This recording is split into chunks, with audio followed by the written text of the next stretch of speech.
Pemerintah Kota Palembang turut bersiap memastikan kesiapan menggelar Piala Dunia U20 Mei 2021. Hal tersebut menyusul ditunjuknya Gelora Sriwijaya Jakabaring sebagai satu dari 6 stadion penyelenggara Piala Dunia U20. Pemkot berjanji akan mempersiapkan kejuaraan tingkat dunia itu lebih matang. Selama ini Palembang beberapa kali menggelar event olahraga berskala internasional, mulai SEA Games 2011, Islamic Solidarity Games 2013, dan Asian Games 2018.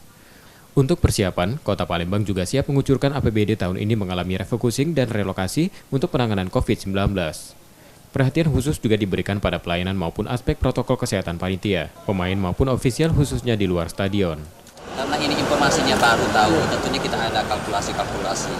Selama ini kan ada refocusing dan realokasi anggaran, baik itu penggunaan untuk COVID-19, maka dari itu ada penataan lagi, struktur APBD akan kita benari lagi di APBDP maupun di APBD untuk di 2021, masuk penegakan disiplin terhadap protokol kesehatan.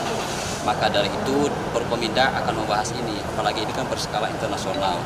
Kalau untuk di lingkup di stadion tentunya ada protap dari PIPA dan juga dari PSSI tingkat pusat. Tapi kita ada nuansa lain di luar itu.